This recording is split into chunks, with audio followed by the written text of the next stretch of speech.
podríamos llamarle, si se quiere, como se menciona, derrame pleural, ¿no? Como vamos a ver, en otros términos, en general podríamos llamarlo como efusiones. Efusiones que pueden corresponder a los pulmones, al corazón y otros órganos abdominales. Todos ellos normalmente, ¿no?, tienen por un lado un revestimiento mesotelial, parietal, las paredes, y también visceral. Son similares. Entre ellos hay un pequeño rozamiento y solo están separados por una cantidad mínima de lubricante claro. Eso es lo que tienen todos ellos. Muy bien. Así podemos mencionar primero, ese flujo de líquido se va a controlar, ¿no?, por medio de las presiones osmóticas y también de la presión hidrostática del plasma, por un lado. Y por otro lado, se va a controlar este líquido por la permeabilidad de los vasos sanguíneos, ¿no es cierto?, de los vasos sanguíneos y el mesotelio.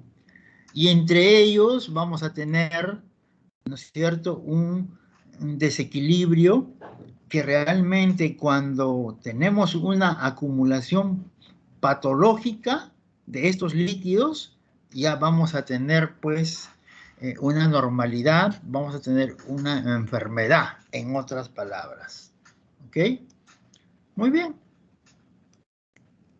Entonces, si hablamos de todos estos órganos, vamos a hablar de líquidos pleurales, líquidos pericárdicos y líquidos peritoneales en general.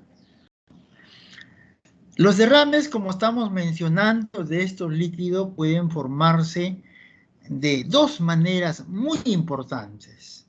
Uno, por ultrafiltración del plasma, y el otro por escape de Kilo. Así es. Muy bien. Y cuando hablamos por ultrafiltración del plasma, aquí nos vamos a referir ya de dos situaciones, si se quiere, lo que vamos a encontrar en nuestro paciente, o por un lado, trasudado y por otro lado, exudado. Muy bien.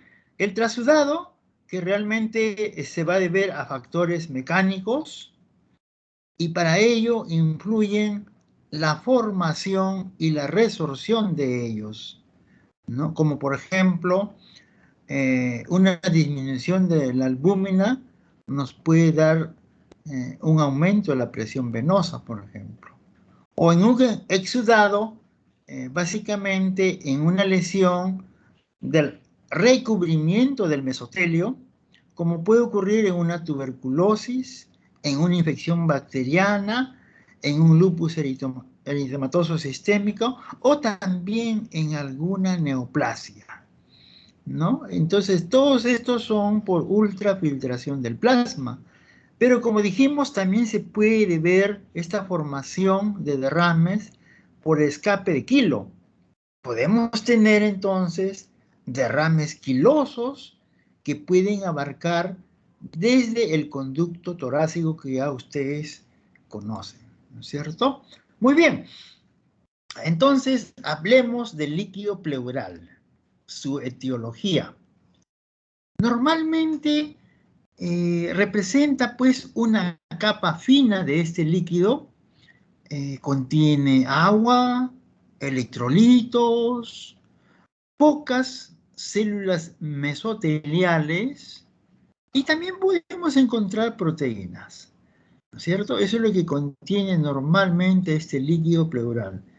Ya hemos comentado, se acumula este líquido cuando realmente la formación supera a la absorción. Eso es básicamente lo que va a dar lugar a una presencia de líquido anormal. La formación va a superar a la absorción por diferentes causas. Muy bien.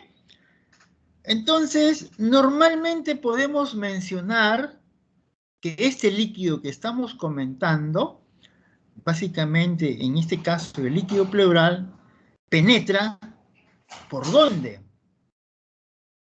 Penetra por la pleura parietal, o sea, acuérdense, penetra por las paredes, ¿cierto? De esta pleura, en otras palabras, también puede penetrar por el espacio intersticial del pulmón y miren ustedes, también de la cavidad peritoneal.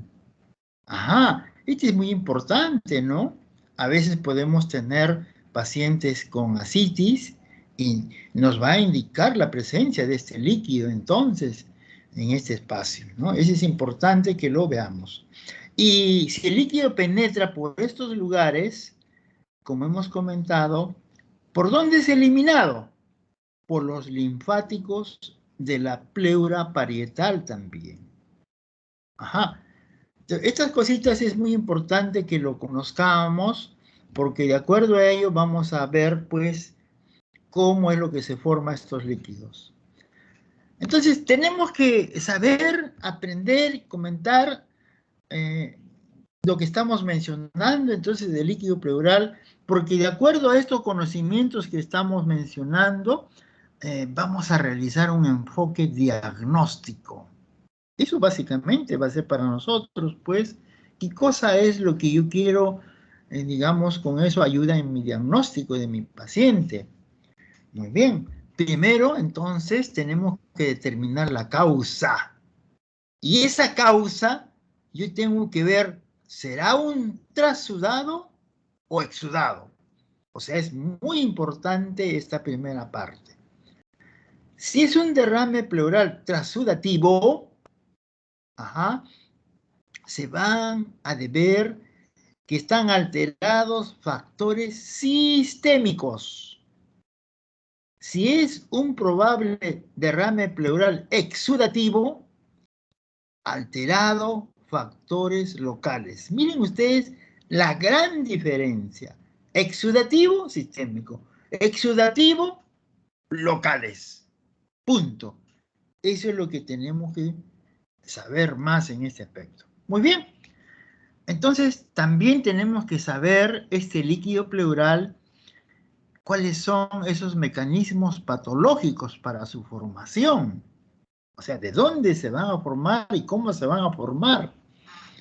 Podemos tener, por ejemplo, un aumento de la presión hidrostática.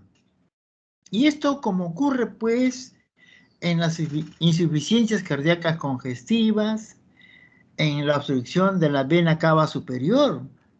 Eso nos va a dar un aumento de esta presión hidrostática, entonces, ¿no? Por otro lado, otro mecanismo puede ser un aumento de la presión linfática pulmonar. Y esto básicamente cuando vamos a tener, pues, un paciente con una diseminación, ¿no es cierto?, linfática carcinomatosa. ¿Ah? O también podríamos tener una compresión del canal torácico, ¿no? Son situaciones que podríamos tener, ¿no?, que nos va a aumentar esta presión linfática pulmonar. Y para ello, esto se puede presentar como un aspecto seroso. Si es seroso, probablemente sea una obstrucción leve. Si es quiloso, vamos a tener una oclusión completa. Muy bien. Ese sería el segundo mecanismo patológico. El otro mecanismo patológico, disminución de la presión oncótica. Esto ya lo sabemos bastante, ¿no es cierto? ¿En qué situaciones podemos tener? Por ejemplo, un paciente con una cirrosis hepática, un síndrome nefrótico, en casos de desnutrición o en algún paciente que presente, pues, una enteropatía. Otro mecanismo patológico, un aumento de la presión negativa intrapleural. Esto como ocurre en diversos pacientes que tienen grandes atelectasias. Entonces, acá estamos mencionando, pues, algunos mecanismos patológicos que nos van a producir. Otro, tenemos lesiones pleurales, podemos tener alteraciones inflamatorias o neoplásicas, ¿no es cierto? Básicamente de lesiones ya en la pleura. Podemos tener una exudación, irritación local, y lógicamente esto puede ser proporcional a la intensidad y a la cantidad que se pueda presentar, ¿no? Otro mecanismo que se puede presentar, podemos decir, el drenaje de líquido peritoneal, lo que hace un momentito hemos comentado. O sea, vamos a tener derrame pleural con ascitis.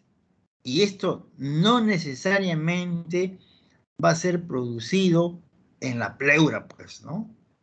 Entonces, esa es otra manera, entonces.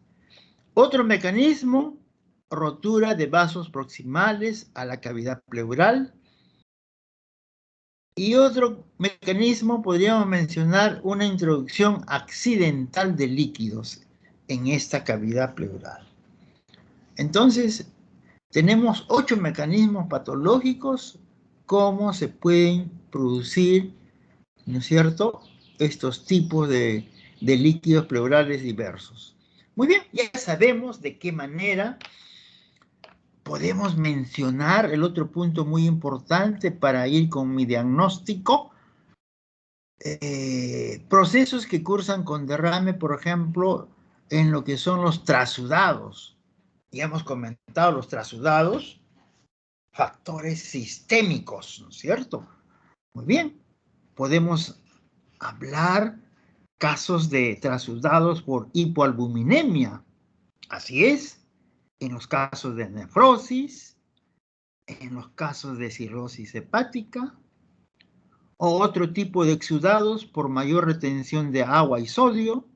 Así es, cuando se produce, por ejemplo, un exceso de ingesta de líquidos, o cuando tenemos una insuficiencia cardíaca, o cuando también tenemos una insuficiencia renal, ¿no? En todos ellos vamos a tener, pues, mayor retención de agua y sodio. Otro proceso que pueden cursar con trasudado por mayor presión capilar, como puede ocurrir en una obstrucción venosa, en una insuficiencia cardíaca, en una pericarditis constrictiva, ¿no es cierto? Y otros tipos de procesos que también nos pueden cursar con trasudados cuando hay obstrucción linfática, hidrotórax, linfaedema, etc. ¿No? Entonces tenemos acá los principales procesos que nos pueden transmitir o producir trasudados, y que eso nos va a ayudar más o menos en llegar a nuestro diagnóstico. Y aquí, ¿qué procesos cursan pues con derrames exudativos? Por ejemplo, por infecciones diversas, bacterianas, micóticas, virales, parasitarias, ¿no? Muchos de ellos son bastante conocidos por ustedes, ¿no? Otro proceso que puede ser por traumatismos, esos traumatismos que nos pueden cursar con hemorragia especialmente. También podemos mencionar procesos exudativos por neoplasias, ¿no es cierto? Mesotelioma, qué importante. Vamos a tener un conversatorio sobre un caso de mesotelioma muy importante, realmente, un conversatorio. Carcinomas, linfomas, ¿no es cierto? Miren el tipo exudativo que nos va a dar, ¿no es cierto?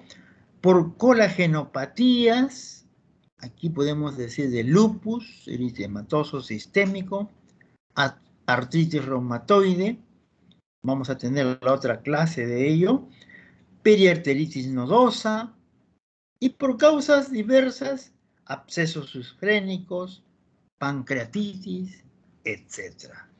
¿No? Entonces, ya con estos datos ya podemos darnos una idea, de acuerdo a la sintomatología de nuestro paciente, ¿no? De qué se puede ir tratando, a qué se puede deber esa presencia de líquido.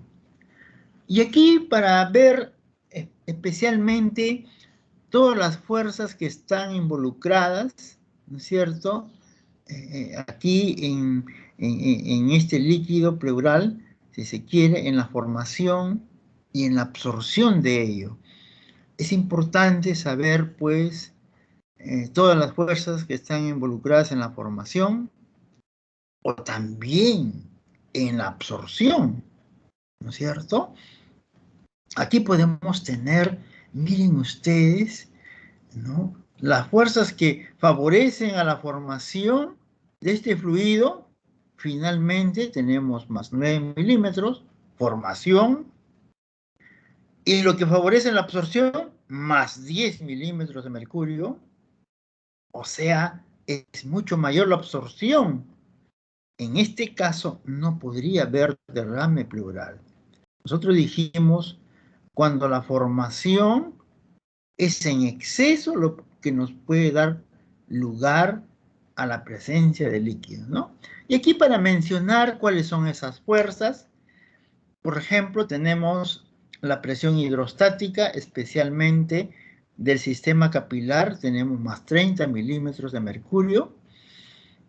Tenemos la presión oncótica relacionada al sistema capilar, menos 26 milímetros. La presión intrapleural, más 5 milímetros. Si sumamos todo, vamos a tener 9 milímetros. 9 milímetros que son las fuerzas que están aquí en la formación del fluido. Y en el otro lado, la absorción, miren ustedes, tenemos la presión hidrostática, especialmente relacionado, ¿no es cierto?, al capilar pulmonar, menos 11 milímetros. Ajá. La presión hidrostática, pero aquí básicamente del sistema capilar, más 26 milímetros. La presión intrapleural, menos 5 milímetros. Y si sumamos todo, nos va a dar más 10 milímetros de mercurio. O sea, nuevamente, aquí la formación tiene más 9 y la absorción tiene más 10. Están actuando de manera normal, ¿no es cierto? Si fuera lo contrario, se formaría ese líquido pleural que estamos mencionando. Y aquí nuevamente, para ver esta dinámica del líquido pleural, ¿no es cierto? Miren ustedes, aquí tenemos la pleura visceral, la pleura parietal, la cavidad pleural, ¿no es cierto? Todas las fuerzas que hemos estado comentando están aquí, ¿no es cierto? Resultado de la presión de filtración, más 9. ¿Aló? Digan. A ver, esos alumnos cierren su micrófono. Muy bien. Entonces acá tenemos los resultados de la presión de filtración más 9 y aquí de la presión de reabsorción más 10. Como dijimos, esto debe ser mayor para que no haya acumulación de líquido a este nivel. ¿No es cierto? Muy bien, acá tenemos más 9 y más 10. Lógicamente la reabsorción no va a permitir que haya presencia de líquido a este nivel. Muy bien. Entonces, todo lo que estamos comentando, realmente, cuando ya tenemos ese líquido pleural, tenemos que hacer una aspiración, dependiendo de la situación, el grado de mi paciente, le indicaremos pues una toracocentesis. La toracocentesis tenemos que hacerlo en estas distintas situaciones de mi paciente. O sea, cuando yo, por ejemplo, tengo ese derrame y la etiología es desconocida. O sea, yo puedo extraer ese líquido con fines diagnósticos entonces. O yo puedo tener la presencia de estos líquidos y mi paciente, pobre mi paciente, está con síntomas clínicos. Probablemente una disnea marcada. Esto es lo que nos va a indicar. Hay que hacer toracocentesis, ¿cierto? O podríamos tener en otra situación que mi paciente ya está diagnosticado, ya está con su medicación. Tenemos que hacer una instilación intrapleural de medicamentos. Situaciones que podríamos tener, entonces tenemos que hacer una toracocentesis. O también la presencia de un hemotórax, ¿no es cierto?, a ese nivel, indicación de toracocentesis para poder evacuar ese líquido sanguinolento en todo caso, ¿no? Otra indicación de toracocentesis también cuando hay un empiema, lógicamente va a evolucionar mejor cuando hacemos una evacuación de este líquido, ¿no es cierto? Entonces, acá están todas las indicaciones para realizar una toracocentesis, ¿no es cierto? Miren ustedes, esta es esa posición que vamos a ver, vamos a anotar, vamos a sacar una placa de rayos X y nos va a dar esto, ¿no? Lo que estamos viendo probablemente se deba, pues, que hay líquido a ese nivel, ¿no? Y aquí lo podemos ver mejor, ¿no? Este plano, miren, ve, es un plano, ¿no? Hay un nivel, en otras palabras, todos estos son los pulmones, y aquí dibujado lo que estamos tratando de mostrar aquí, ¿no es cierto? Aquí tenemos ese nivel, ¿cierto? Que nos está indicando, pues, de que acá hay un líquido, ¿no es cierto? Muy bien, entonces, esta toma de muestra realmente lo tiene que hacer el médico. Pero como estamos nosotros en Perú, ustedes saben que podrá ser pues la presencia del médico acá en Lima, en capitales de provincias. Ustedes saben nuestra condición de Perú, la tensión como es, ¿cierto? A veces no va a haber médico en todo el país. Entonces, iremos pues bajando de categoría, digámoslo así, de atención. Lo hará una enfermera. A veces no hay enfermera. Lo hará pues un técnico de enfermería, etcétera. O también en los lugares donde no hay ni técnico, por salvar la vida, si es una persona capacitada, ¿no? Podrá ser pues otro miembro de un trabajador de la sociedad. Ustedes saben que estamos en nuestro país, ¿no? Las necesidades son tan grandes y de acuerdo a la existencia de un profesional, pues tenemos que hacer. Pero ojo, esto realmente es un acto médico. Debería ser siempre así. Pero es nuestra realidad lo que acabo de mencionar. Muy bien, esta toma de muestra tenemos que pinchar con una jeringa y aguja, lógicamente. Debemos extraer 20 mililitros o más de líquido que yo estoy pensando evacuar. Ajá. Podemos pasar a un frasco estéril, ¿cierto? 2 mililitros de citrato de sodio al 4%, o podríamos poner unas gotas de heparina, ¿no? O podemos tener también otra muestra en poca cantidad, sin anticoagulante, pero esto especialmente para ver, para observar el coágulo que se pueda formar, ¿no? Si es un coágulo lento, medianamente lento, etcétera, ¿no? Y también tenemos que tener nueva muestra aproximadamente de 3 mililitros con heparina para realizar el pH, ¿no? Más o menos esa es la cantidad que podríamos tomar en un inicio.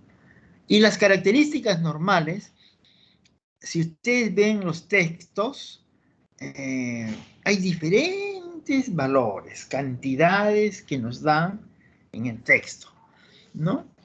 Pero yo creo que lo mejor es guiarnos de esto, esta cantidad, ¿no? Miren ustedes que dice que es de 0,1 a 0,2 mililitros por kilo de peso. Esa es la cantidad de líquido que deberíamos tener. Un color pajizo, ¿cierto? Una transparencia clara, así es, una densidad específica de 1,010 a 1,026, ¿no es cierto? O podría ser también mayor de 1,016, ¿no? Las proteínas totales pueden ser de 1 a 2 gramos por decilitro, la albúmina de 0,3 a 4,1 gramos por decilitro. La globulina debería ser aproximadamente del 50 o al 70% de lo total, ¿no? El pH, ya hemos comentado, y el pH debe ser de 6,8 a 7,6, con un promedio de 7,4. Los solutos no coloidales, como por ejemplo el sodio, el potasio, el cloro, la glucosa, van a ser similares al plasma. Ya, todos los valores que nos dan en suero van a ser muy similares, relacionando a lo que se obtiene en el plasma.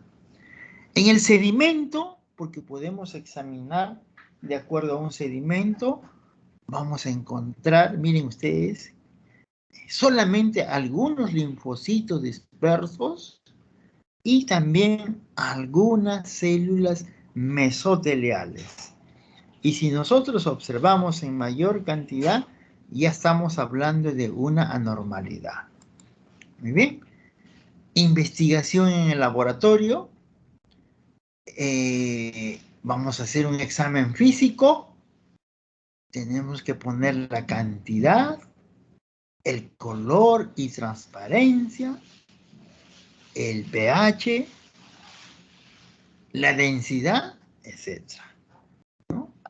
Examen bioquímico. Tenemos que dosar las proteínas. Eso va a ser un punto muy especial para poder diferenciar el transudado y el exudado. El colesterol, vamos a ver últimamente que se le da mucha importancia, especialmente para el líquido pleural, lo vamos a mencionar dentro de un momentito. Bueno, la glucosa, de todas maneras es necesario. La deshidrogenasa láctica, por supuesto, relacionando más a neoplasias. En el examen bacteriológico tenemos que hacer una coloración de Gram, una coloración de ácido resistente. Es en nuestro medio, pues, Perú, ¿cierto? Tenemos que hacer necesariamente esa evaluación, ¿no? Porque mucho se menciona, ¿no?, la frecuencia que nos da los derrames pleurales con determinadas patologías, ¿no? Muy bien, y seguimos el examen citológico. Tenemos que averiguar el contagio de células y hacer su fórmula diferencial, ¿no es cierto? Además, debemos también sacar un frotis para Papa Nicolau, ¿no? Esas son algunas pruebas de laboratorio que podríamos indicar en estos pacientes. Tenemos que ir analizando, por ejemplo, el aspecto macroscópico. Si es transparente, ya hemos comentado, será un amarillento pálido y eso nos puede relacionar con un trasudado, ¿no? O a veces podemos tener un aspecto turbio, opaco, ¿no? Eso indica realmente en mayor frecuencia al número, ¿no es cierto?, de componentes celulares. Así es, esa turbidez entonces se relaciona a la presencia más que todo de células. Podemos tener un aspecto sanguinolento, un sanguinolento, y generalmente pues vamos a relacionar con mayor frecuencia que se debe tratar de una neoplasia. O podemos hablar también de ese aspecto sanguinolento en un infarto pulmonar o también más directo en un traumatismo. Muy bien, pero aquí también es importante poder diferenciar estas cosas, lo que estamos mencionando, el aspecto sanguinolento. ¿Qué pasaría si es sanguinolento y se coagula? Si se coagula, probablemente la toma de muestra ha sido mala. No se debería procesar, ¿no? O salvo algunas cosas muy especiales. Entonces, este tipo de sanguinolento también se le llama como toracocentesis traumática. ¿Ya? Muy bien. Y el otro tipo de sanguinolento, que es no traumático, eso es lo ideal. Lógicamente, esto se va a desfibrinar, así es, o sea, no se va a coagular, así es. Entonces, yo diré que esa es la verdadera muestra que se va a analizar en otras palabras, ¿no? Muy bien. El aspecto quiloso, lechoso, eso yo lo puedo retirar o mejorar esa muestra. Podemos agregar hidróxido de sodio, ¿no? Y también éter, ¿cierto? Eso nos va a diferenciar especialmente en algunos casos, en algunos pacientes que han tenido traumatismo o accidentes de tránsito. Entonces, podemos tener también ese aspecto quiloso, lechoso, en los casos de obstrucción, y esto más que todo, ya hemos mencionado algo, que puede estar relacionado al linfoma, ¿no? A diversas carcinomas metastásicos inclusive, ¿no? Muy bien, podemos también anotar un aspecto pseudoquiloso y generalmente se llevan pues a procesos inflamatorios crónicos, ¿no? Y también un pseudoquiloso en el caso de artritis reumatoide, ¿no? Muy bien, podríamos mencionar otro aspecto blanquecino que se puede deber a la presencia de quilotórax, o este blanquecino también que se puede deber a empiemas, ¿no? Entonces, estamos viendo pues el aspecto que nos van a dar la mayoría de estos líquidos y de qué manera podemos encaminar nuestro diagnóstico de nuestro paciente.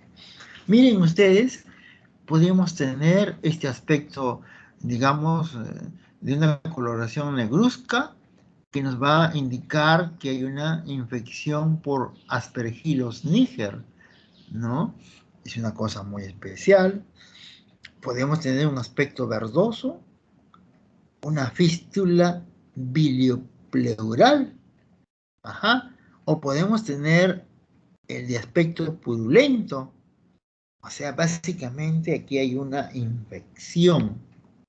Podemos tener como un olor fétido, se refiere solamente a anaerobios o un color rojo pardo oscuro. Miren ustedes, qué malo que se puede deber en esta situación a una amebiasis. Diferencia, señores, ¿no? Muy bien. O podríamos también tener un aspecto turbio y amarillo verdoso, como lo que ocurre en los diferentes derrames reumatoides. Es otra posibilidad, entonces.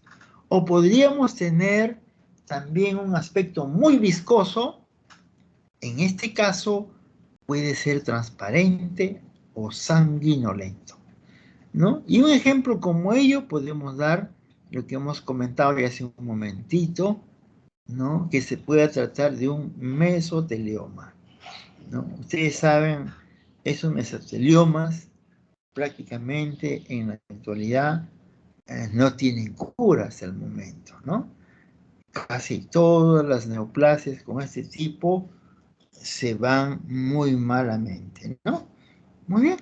Y seguimos, tenemos que medir el pH, medir anaeróbicamente, igual como se procesan los gases arteriales, ¿no?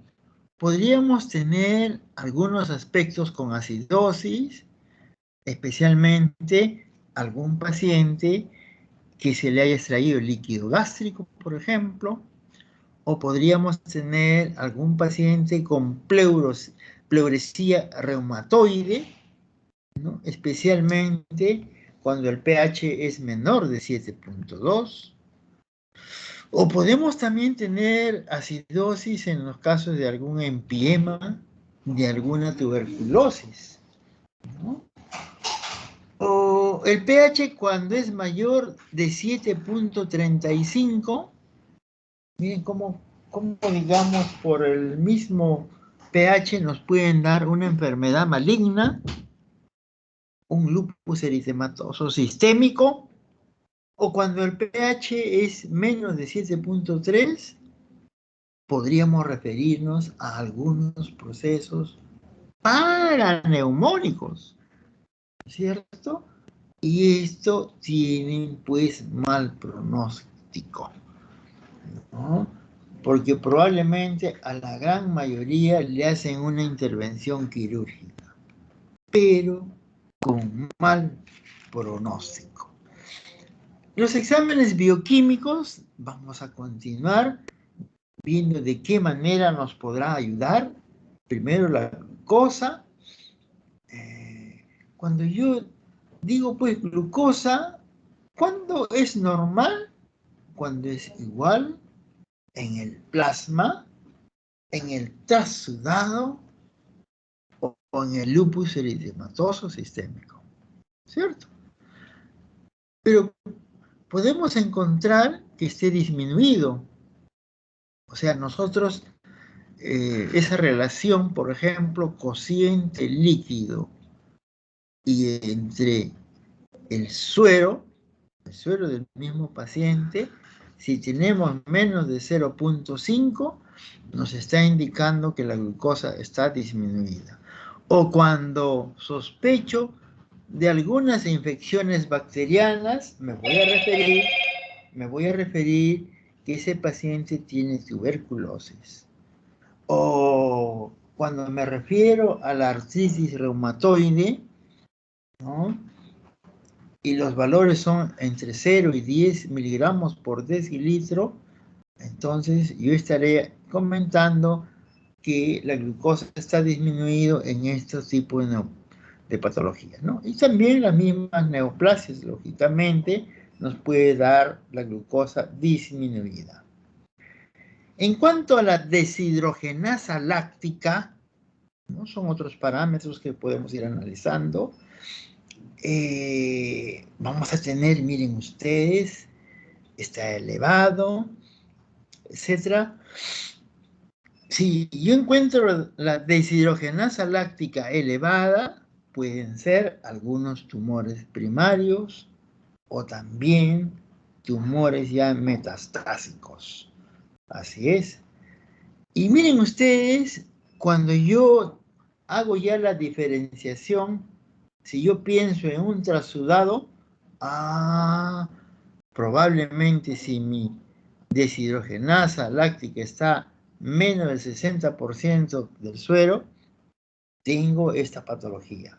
O cuando yo tengo el exudado mayor del 60% relacionado al suero, ¿no es cierto? De la misma manera, voy a tener, digamos, la posibilidad de que mi paciente tenga un exudado, ¿no? Entonces, estos parámetros son interesantes. De la misma manera, podemos hablar de las proteínas, ¿no?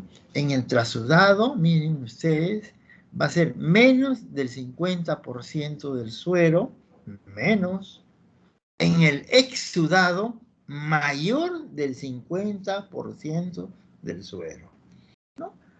Son cositas que nos pueden ayudar. Miren cómo el dosaje de proteínas, entonces. Podemos hacer otras cosas, pero de repente no tan específicas que digamos. La formación del coágulo. El coágulo refleja realmente el contenido, ¿no es cierto?, de fibrinógeno que puede estar presente. Y con esto podemos decir que la proteína se puede encontrar aumentada su peso molecular cuando esto nos está indicando un daño mayor a nivel del mesotelio, ¿no? Son cosas muy especiales que nos puedan dar en este aspecto, ¿no? Y aquí, miren también, la amilasa, los valores cómo están, será útil, ¿cierto?, para diferenciar exudado.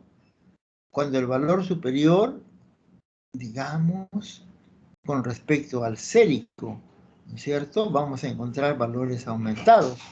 O cuando realmente tenemos una enfermedad pancreática, podemos tener un exudado y que se trate pues de ese origen, ¿cierto? O también una rotura esofágica, ¿no? Nos puede dar otra posibilidad de exudado o una misma neoplasia, ¿no? Entonces viene a ser muy útil para poder hacer esa diferenciación. En cuanto al examen de los lípidos, especialmente eso lo tomamos para diagnosticar quilotórax. Y aquí podríamos comprobar, miren ustedes, los triglicéridos, mayor de 110 miligramos por ciento, así es. O miren ustedes en situaciones donde la avena, digamos, los valores inferiores de estos triglicéridos van a ser 50 miligramos por ciento, donde realmente vamos a descartar el quilotórax. O cuando los valores vamos a tener de 50 a 110 miligramos por ciento, que nos va a dar pues la presencia de kilomicrones, que nos está indicando la presencia de quilotórax, ¿no? Son estudios que podríamos adicionarlo para poder esa diferenciación. Probablemente en esta partecita, por ejemplo, miren el colesterol. Hoy en día se le da mucha importancia, como comentábamos, porque dice que exudado puede ser cuando el colesterol está mayor de 60 miligramos por ciento. Y también para ver esa relación colesterol de la pleura sobre colesterol sérico, ese resultado mayor de 0.3 nos está indicando que se deba a un exudado, ¿no? En estos momentos se le da mucho énfasis, digamos, al colesterol, ¿no? En una fase, digamos, que mi paciente puede estar cursando muy mal y comparado con la otra fase que ya es de, digamos, de convalecencia, vamos a poder tener esa gran diferenciación y nos va a ayudar tremendamente para hacer nuestro diagnóstico, el dosaje de colesterol. Esta otra enzima es muy variada su importancia, la lisozima muramidasa, ¿no? Esto está sintetizada por neutrófilos y células, digamos, del sistema mononuclear fagocítico, ¿no? Y eso lo podemos tener, por ejemplo, en una pleuritis tuberculosa, estos valores de lisozima elevadas, o también podríamos hacer esa misma relación de lisozima pleura sobre lisozima sérica igual o mayor de 1.22. O también podríamos emplearlo, esta lisozima, en casos de un empiema o también en casos de una artritis reumatoide, ¿no? Que nos van a dar buenos indicios de encontrar esa patología. Esto, la adenosina deaminasa, ADA, lo que ustedes comúnmente conocen, ¿no? Realmente aquí predomina el tejido linfoide, especialmente me refiero al linfocito T, ¿no? Para el diagnóstico de tuberculosis, dice que podemos tener mayor de 45 unidades por litro, y nosotros sabemos, pues, que en esta situación, mediante esta de adenosina deaminasa, la sensibilidad va a ser del 100% y la especificidad 97%. También se puede encontrar en empiemas, en linfomas, en leucemia, en mesotelioma y otros derrames malignos, ¿no? Entonces, esto es importante relacionarlo, pero no es como antes, que se creía, pues, que los valores elevados de esta enzima ya podríamos de frente diagnosticar de tuberculosis, y eso no es así. Nosotros, para diagnosticar tuberculosis, tenemos que aislar el germen etiológico. Eso es muy importante. Si nosotros analizamos, determinamos, ¿no es cierto?, ya podemos estar más tranquilos para poder diagnosticar, ¿no? Pero también esta enzima de adenosina deaminasa se puede emplear cuando hay empiemas, ¿no es cierto?, cuando hay linfoma, cuando hay leucemia, cuando hay mesotelioma, y en general cuando hay derrames milagrosos, como dice ahí, ¿no? Entonces acá tenemos, por ejemplo, el ADA. Miren ustedes el ADA en una tuberculosis como es tremendamente elevada, así es, y hemos dicho en neoplasias, en neumonía, pueden estar ligeramente, en neoplasia muy similares, ¿no? Y en trasudados mucho menores, ¿no? Entonces, podemos notar aquí, pues, que realmente en la tuberculosis podemos encontrar estos valores, pero que no necesariamente nos van a dar, pues, un diagnóstico específico, un diagnóstico etiológico. Nuevamente, el diagnóstico definitivo es el diagnóstico etiológico, ¿no? Entonces, como estamos viendo esta enzima ADA, que son las abreviaturas, antiguamente se le daba mucha importancia. Hoy en día ya no es como antes. Hubo un hospital acá en el Perú que exclusivamente, antiguamente hacía esta prueba, pero hoy no es una prueba más del conjunto que tenemos, ¿no? Por ejemplo, en Estados Unidos no le dan mucha importancia, ¿no? Para tuberculosis hay otras pruebas mucho mejores de calidad, de sensibilidad, de especificidad, etcétera, ¿no? Ustedes saben que en Estados Unidos, a raíz del SIDA, eso ha mejorado tremendamente. Así es, ¿no? Muy bien, podemos también hacer otros exámenes bioquímicos, como la creatinina, ¿no?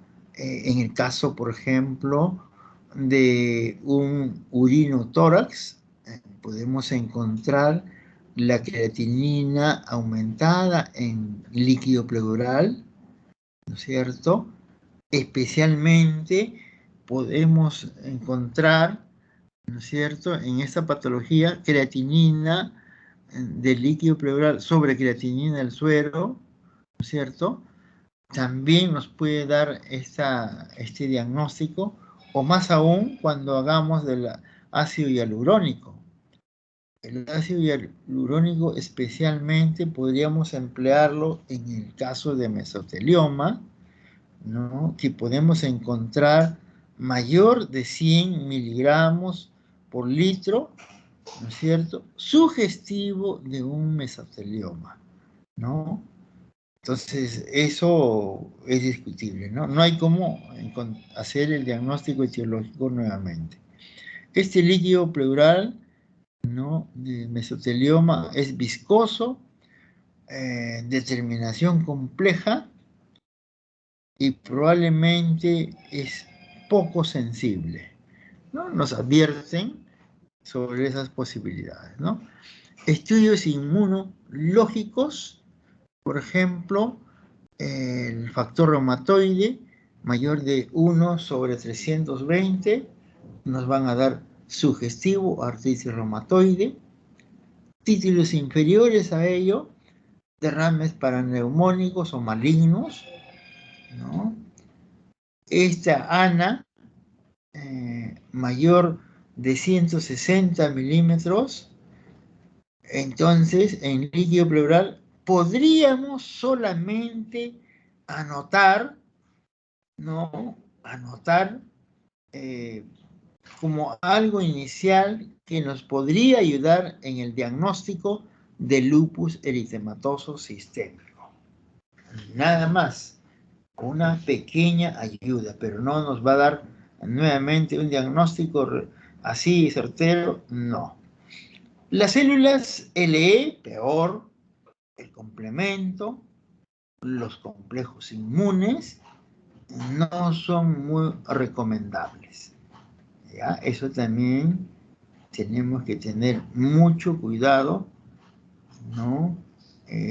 Con algunas pruebas positivas que estoy mencionando, ¿no? Marcadores tumorales, no sé, ustedes van a tener alguna clase, los resultados podrían ser contradictorios, tienen una limitada utilidad. Ustedes saben que los marcadores tumorales realmente no nos van a servir tanto para diagnosticar. Lo que sí nos va a servir mucho para evolucionar alguna patología. Mediante ellos nos van a indicar si lo que yo estoy tratando al paciente va por buen camino, ¿no es cierto? Para poder, digamos, tratar de combatir a ese mal, ¿no? Solamente en esas situaciones. Pero si nosotros nos hacemos estos marcadores tumorales sin tener ninguna sintomatología y por ahí sale alguna cosa positiva, nos vamos a asustar y no relacionándonos realmente con la realidad. Podemos mencionar algunos como el SEA, antígeno carcino embrionario, mayor de 12 miligramos por mililitro, que nos va a dar el diagnóstico pues, de adenocarcinomas relacionado al pulmón, a la mama o órganos gastrointestinales, ¿no? Nos podría ayudar este antígeno carcino embrionario. Otros, como por ejemplo acá, diversas pruebas, muchas veces un poco medio raros, orosomucoide, antígeno hístico polipeptídico o fosfato hexaisómerasa. O sea, son pruebas muy raras, ¿no? Inclusive difíciles de pronunciar, largas, alfa-fetoproteínas, eso sí, enolasa neuroespecífica, factor de crecimiento derivado de las plaquetas, mucina, anticuerpos monoclonales diversos, todos ellos también nos podrían ayudar en algo, ¿no es cierto? Muy bien, y acá tenemos también un resumen de lo que estábamos comentando, por ejemplo, el aspecto, lo que hay que tener en esa evaluación, si yo sospecho trasudado o un exudado. O sea, en otras palabras, todo lo que es trasudado, más o menos para que ustedes tengan un poquito más de idea, y que no sea difícil comprender, hay que recordar que los trasudados es como si fuera algo ligeramente normal, ¿no es cierto? No es normal, algunas cosas pequeñas para poder diferenciar del exudado, que es totalmente diferente. Muy bien, aquí tenemos, por ejemplo, el aspecto en el trasudado, claro, transparente, ligeramente opalescente. Y miren cómo es en el exudado, turbio, lógicamente, varía de lo ceroso a lo purulento. Así es que no es claro ni transparente, es turbio. El color, aquí en el trasudado, amarillo pajizo, aquí en el exudado, amarillo intenso, o puede ser lechoso, puede ser rojizo, puede ser verdoso. Entonces la cosa es mala, ¿no es cierto? Muy bien. La densidad inferior a 10-16, ajá, o puede ser superior a 10-16. Entonces acá puede ser superior a 10-16, exclusivamente se debe a un exudado. El pH de 7.4 a 7.5, ajá, pero en el exudado, miren ustedes, de 7.3 a 7.4. La coagulación en el trasudado no coagula, estamos diciendo casi normal, ¿no es cierto? No coagula. Aquí, en el exudado, coagula por alta proteína que se deba al fibrinógeno, ¿no? Muy bien. El recuento celular, de igual manera, en el trasudado, menos de 1000, en el exudado, superior a 1000. Ajá.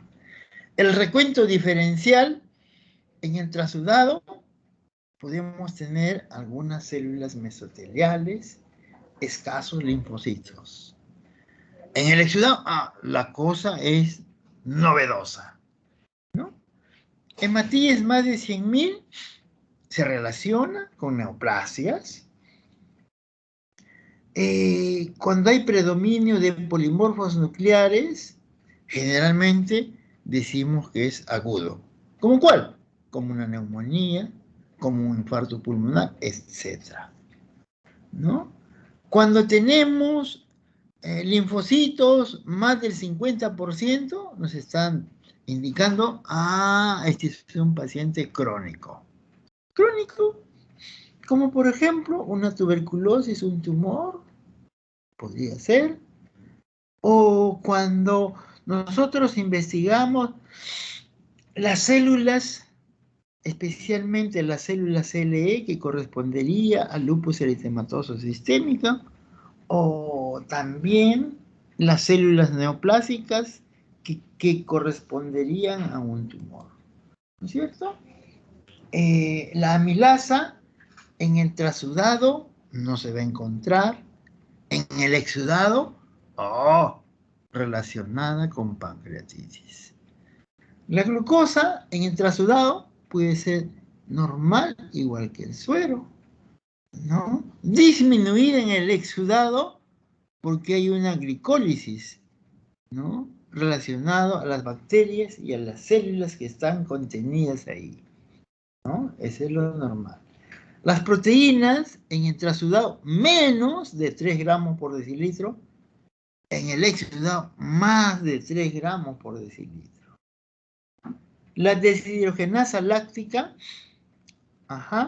tenemos los valores normales de 1,15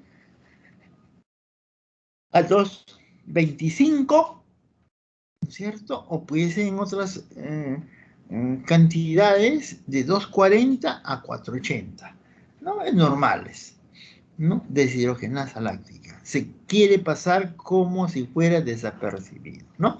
Muy bien, en el exudado, lógicamente esta deshidrogenasa láctica está elevada y se relaciona pues con diversas neoplasias. Punto.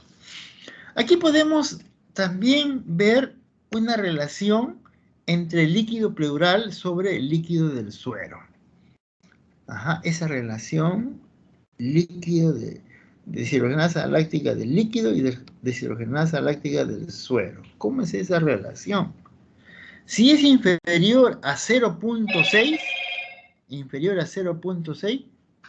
relacionado exudado.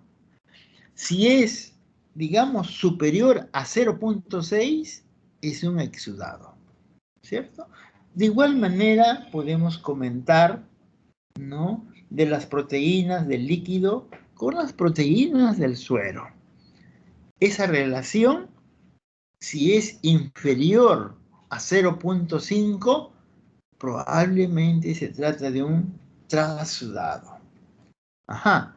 Y esta relación, ¿no es cierto?, de proteína y líquido entre proteína del suero superior a 0.5, ¿no?, digamos, estará supeditado de que se trate, pues, de un exudado, esa relación con estas cantidades, ¿no?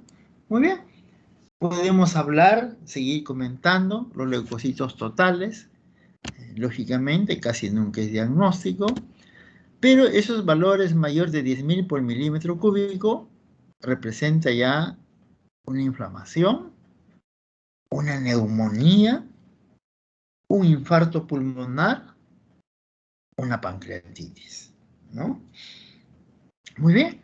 Y los leucocitos mayores de 50.000 por milímetro cúbico se refieren generalmente, pues, a derrames paraneumónicos, ¿no? Y también para relacionar alguna vez algún empiema. Los valores de estos leucocitos de 5.000, menos de 5.000 por milímetro cúbico, se está relacionando más a neoplasias y tuberculosis.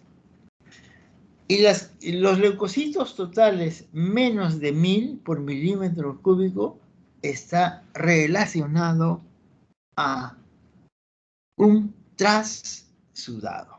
Muy bien.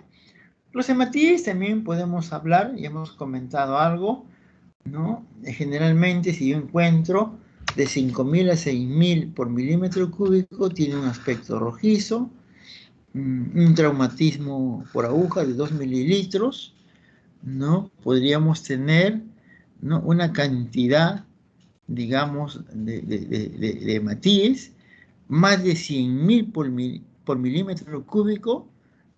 Vamos a indicar que se trata realmente de un líquido hemorrágico, ¿no? Y con ello podemos también mencionar estas cantidades de hematíes que podíamos determinarlo, se pueden relacionar a neoplasias, a infarto pulmonar, a traumatismo, ¿no?, o también a casos de insuficiencia cardíaca congestiva, ¿no?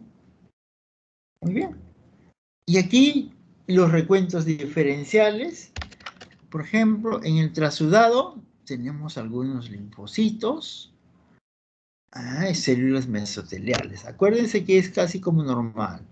El problema ya exudado, tenemos linfocitos, polimorfos nucleares, neutrófilos, etc., ¿no?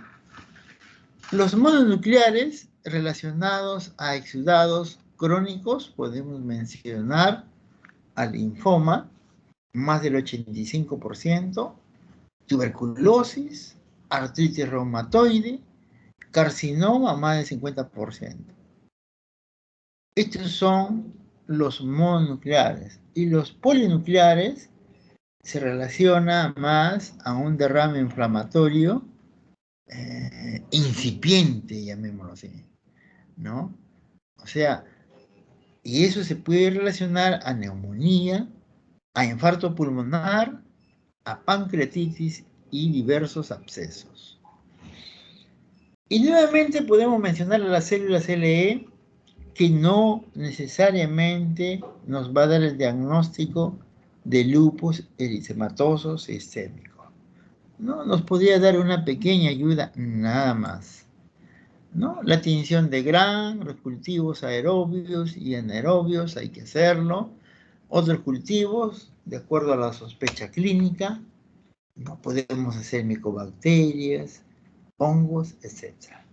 O también podríamos hacer otras pruebas ¿no? Como el estudio contra inmunoelectroforesis, especialmente para el estudio de antígenos bacterianos.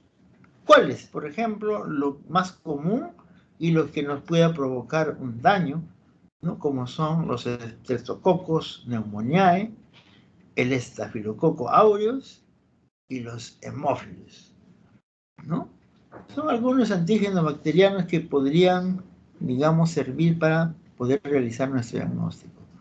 O el otro, finalmente, la cromatografía gas líquido, que es cara y compleja, ¿no? Por un lado, podríamos hacer esta prueba con ácido butírico, isobutírico, propiónico, isovalérico.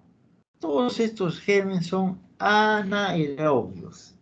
Así es. O podríamos utilizar también, ¿no?, el ácido láctico, el ácido acético, especialmente para aerobios, ¿no? Muy bien. Y miren ustedes, ya para terminar los estudios citológicos, podríamos mencionar una positividad del 60% cuando yo saco una primera muestra. Podríamos llegar a una positividad del 80%, pero esto a partir de la tercera muestra, ¿ya? Entonces, eso es muy importante para poder diagnosticar, ¿no? Es mucho más sensible que la biopsia con aguja, ¿no? Podríamos utilizar algunos datos muy importantes como el derrame reumatoide. Dice que aquí vamos a encontrar macrófagos multinucleados, que son gigantes, redondeados, ¿no? Macrófagos alargados. Estos macrófagos alargados que son mucho más finos, ¿no? O podríamos también tener algunos materiales de fondo necrótico, son característicos de este derrame pleural, o la glucosa baja inclusive. Todos ellos pues son patognomónicos del derrame reumatoide.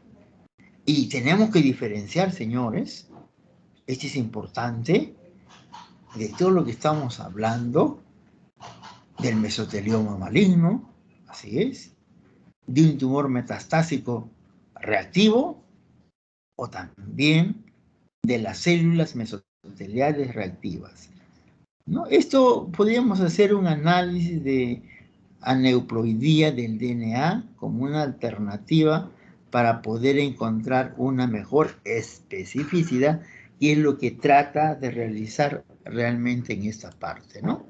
Y aquí, para mencionar, ya hemos comentado, miren ustedes, últimamente, para poder diferenciar exudado y trasudado, todavía se utilizan los criterios de Light. Eso fue introducido en 1972, ¿no? Y dice, estos criterios de Light, dice, uno cualquiera para poder diagnosticar exudado, o sea, cualquiera de estos tres. ¿Y qué significa esos tres? Esa relación, la proteína de la pleura sobre proteína del plasma, mayor de 0.5 mililitros, ¿no? O podemos hacer también, miren ustedes, esta relación de líquido de deshidrogenasa láctica de la pleura sobre deshidrogenasa láctica del suero. Esta relación de 0.6 también nos va a indicar, ¿no es cierto?, que estamos relacionando o presente un exudado.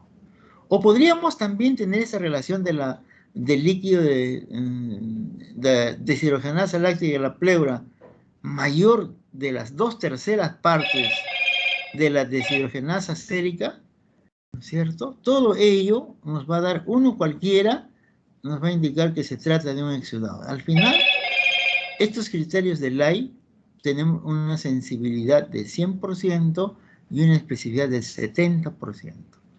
Pero últimamente se han creado estos criterios de Hahn, ¿no? Como dije, se le está dando mucha importancia al colesterol.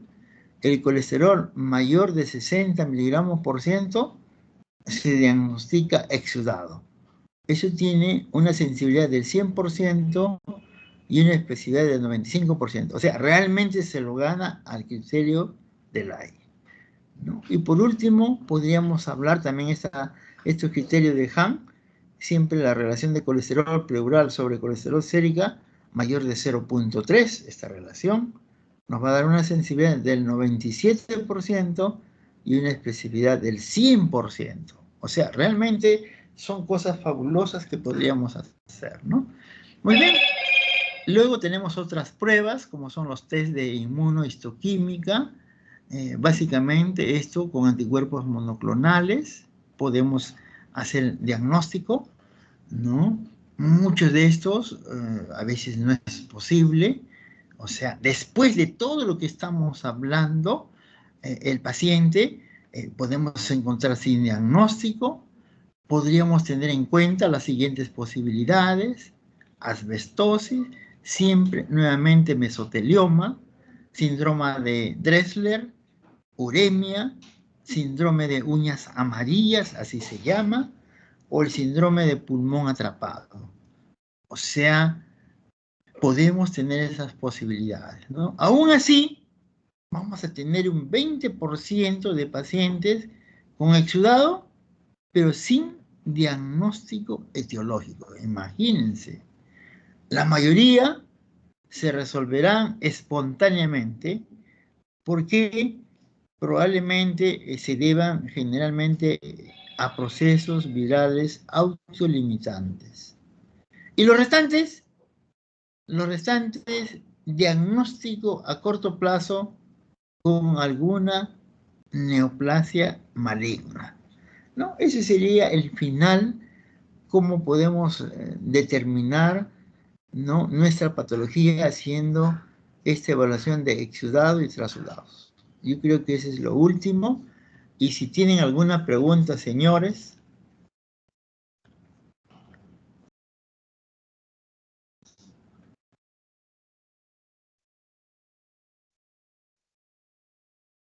El delegado.